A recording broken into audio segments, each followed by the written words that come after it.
এই ভিডিওটা না করে পারলাম না। একজন বাঙালি হিসাবে, একজন ভারতীয় হিসাবে আমি মনে করি এটা আমার কর্তব্য। আজকে বাংলাদেশে কোটি কোটি মানুষ বাস্তুহারা, হাজার হাজার মানুষ তাদের নিজের স্বজন হারিয়েছে, হিন্দু মুসলমান নির্বিশেষে। আজকে ভারতে, পশ্চিমবঙ্গে একটা আশ্চর্য নীরবতা, শ্মশানের শান্তি, সবাই চুপ। আর যাও বা কিছু বলছে, উস্কানিমূলক কথাবার্তা, শুধু বিবরণ দিচ্ছে, এই হয়েছে সেই হয়েছে। এদের বাঁচানোর কথা কিন্তু কেউ বলছে না, কিন্তু ইমিডিয়েটলি এদের বাঁচানোর প্রয়োজন। আর এদের বাঁচাতে আপনি পারেন। সরকার যেটা পারে না সেটা আপনি করতে পারেন, যদি আপনি সঙ্ঘবদ্ধ হন। আপনার সত্যি যদি ইচ্ছা থাকে এই মানুষদেরকে বাঁচানোর, তাহলে অবশ্যই করতে পারেন।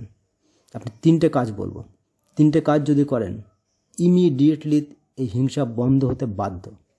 যতই সরকার গঠন হোক বাংলাদেশে, যতই স্বাধীন বলুক, হাজার হাজার কোটি কোটি মানুষ বর্ডারের পাশে এসে দাঁড়িয়ে রয়েছে, জলে জঙ্গলে ঘুরে বেড়াচ্ছে।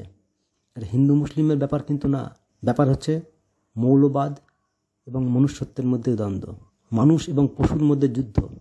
এখানে আপনি যদি মানুষের পক্ষে হন, তাহলে এই 3টে কাজ যদি করতে পারেন, তাহলে ওখানকার মানুষ বেঁচে যাবে। একজন বাঙালি হিসেবে আমাদের বাঙালিকে বাঁচানোর খুব প্রয়োজন। প্রথম কাজটা করতে হবে যাতে হিংসা নতুন করে না ছড়ায়। দ্বিতীয় কাজটা করতে হবে, এমন মোক্ষম দাওয়াই দিতে হবে যে ইমিডিয়েটলি যেন হিংসা বন্ধ করতে বাধ্য হয়। ওই শুধুমাত্র ডেপুটেশন, পথসভা, আন্দোলন করে কোনো কাজ হবে না।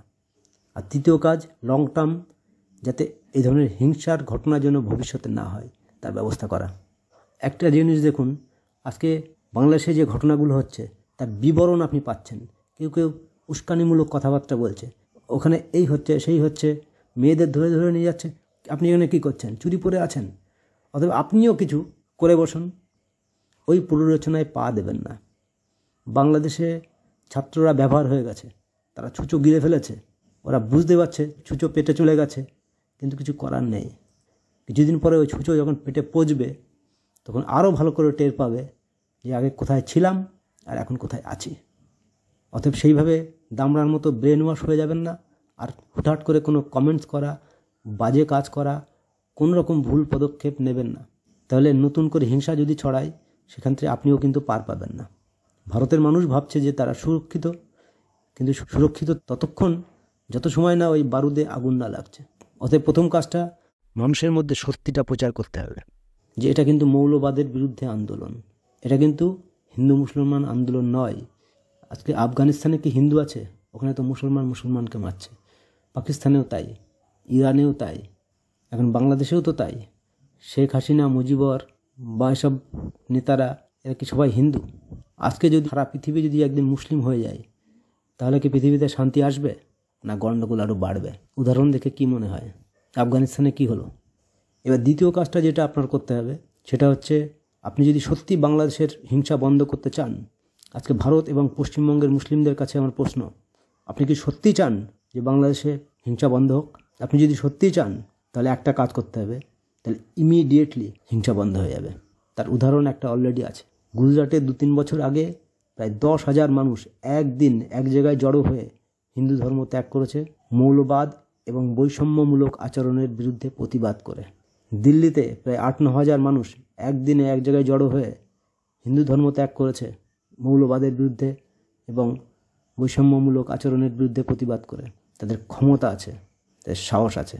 ভারতের পশ্চিমবঙ্গের মুসলমানদের সেই সাহস আছে? তাহলে আপনার সেই স্টেপ নিতে হবে। আপনি রামকৃষ্ণ মিশন, আপনি গৌতম বুদ্ধকে ফলো করুন, আপনি মতুয়া সংঘকে ফলো করুন, আনন্দমার্গকে ফলো করুন, ইস্কনকে ফলো করুন, অনুকূল ঠাকুরকে ফলো করুন, যাকে ইচ্ছা ফলো করুন। কিন্তু আপনাকে এটাই প্রমাণ করতে হবে, এই মেসেজটা দিতে হবে যে আমি ওই হিংসার সঙ্গে নেই, আমি ওই হিংসার অংশীদার নই, আমি এই হিংসার প্রতিবাদ করি। সেই ক্ষমতা যদি থাকে, আপনার সাহস যদি থাকে, তাহলে এই হিংসা বন্ধ হয়ে যাবে ইমিডিয়েটলি। যদি বাংলাদেশে খবর যায় যে ভারতে আজকে 20,000 মানুষ এই সংগঠনকে ফলো করছে, তাহলে ইমিডিয়েটলি ওটা বন্ধ হয়ে যাবে, এটা গ্যারান্টি। কিন্তু প্রশ্ন হচ্ছে সেই সাহসটা আপনার আছে কি না। দিল্লির মানুষ তো সাহস দেখিয়েছে, গুজরাটের মানুষ তো সাহস দেখিয়েছে, এখন আপনার সাহস আছে কিনা সেটা দেখতে হবে। ওই 10 জন মিলে গিয়ে একজনের পিটোলাম, ওতে কোনো সাহস লাগে না। যারা হিন্দু সম্প্রদায়ের মানুষ আছেন, তাদের কাজ হচ্ছে যারা মুসলিম সম্প্রদায়ের মানুষ তাদেরকে সাহায্য করা, যে তারা যেন তাদের পছন্দ মতো যে কোনো সম্প্রদায়কে তারা ফলো করতে পারে, তাদেরকে সাদরে গ্রহণ করে নেওয়া। তাহলে কিন্তু আমাদের ইমিডিয়েটলি যেমন কোনো গণ্ডগোলের চান্স কমে যাবে, ভবিষ্যতেও কিন্তু গণ্ডগোলের চান্স অনেক কমে যাবে। এবার তৃতীয় যে কাজটা, সেটা লং টার্ম কাজ, সেটা হচ্ছে প্রশ্ন করা। যেহেতু গণ্ডগোল তো ধর্ম নিয়ে, ধর্মকে ব্যবহার করে মৌলবাদী, এই ধর্মটাকে প্রশ্ন করা শুরু করতে হবে। আমি যে কাজটা করছি এটা কেন করছি? এই ধর্মটা মেনটেন করে আমার কি কোনো সুবিধা হচ্ছে? আমার কি কোনো লাভ হচ্ছে? রবীন্দ্রনাথ বলেছিল যে প্রকৃত শিক্ষা সেটাই যেটা তোমাকে বহন করবে। তুমি যেটাকে বহন করছো সেটা প্রকৃত শিক্ষা নয়। আপনি একটা সাইকেল কিনলেন যেটা প্রতিদিন মাঝে মাঝে খারাপ হয়, আপনি বাইরে থেকে যখন বাজার থেকে বাড়ি আসেন সাইকেলকে ঘাড়ে করে নিয়ে আসেন, ওই সাইকেল কী কাজে লাগবে? হয়তো ঠিক করতে হবে, না ফেলে দিতে হবে, নতুন নিতে হবে। যে ধর্ম আপনাকে বহন করতে পারে না, আপনাকে সাহায্য করতে পারে না, সেই ধর্ম মেনটেন করার কোনো প্রয়োজন নেই। আপনি সেটাই করবেন যে আপনাকে সাহায্য করবে। আপনার শারীরিক সুস্থতা, আপনার মানসিক সুস্থতা এবং মানসিক উন্নতি এবং আত্মিক উন্নতি যে করবে, সেটা আপনি ফলো করবেন, সেই ধর্মাচরণ আপনি করবেন। আর তার জন্য প্রশ্ন করতে হবে, জানতে হবে কোথায় কোথায় কী আছে, বেদ কী, বাইবেল কী, কোরআন কী, কৃষ্ণ কী বলেছে, রামকৃষ্ণ মিশন কী বলছে, অনুকূল ঠাকুর কী বলেছে, আনন্দমার্গ কী বলছে, হরিচাঁদ ঠাকুর কী বলেছে, গৌতম বুদ্ধ কী বলেছে, এটা আপনার জানতে হবে। আজকাল ধর্ম হয়ে গেছে ট্র্যাডিশন, পরম্পরা টাইপের, কুসংস্কারে ভর্তি। কেন করছিস তার কোনো প্রশ্নের জবাব নেই কারোর কাছে, কিন্তু করে যাচ্ছি। পুজোর সময় মা বলে দিল পুজোর সময় একটা বিড়াল লাগে, একটা ঝুড়ি লাগে, যা তুই পাশের বাড়ির থেকে বিড়ালটা নিয়ে আয়, একটা ঝুড়ি কিনে নিয়ে আয়। তো আপনি নিয়ে আসলেন, আপনার মা ওই বিড়ালটাকে ঝুড়ির নিচে চাপা দিয়ে পুজো করা শুরু করলো। তা আপনি জিজ্ঞেস করলেন কী ব্যাপার, এটা কেন? তো মা বললো না এটাই করতে হয়, এটাই নিয়ম। আপনি আর কোনো প্রশ্ন করলেন না।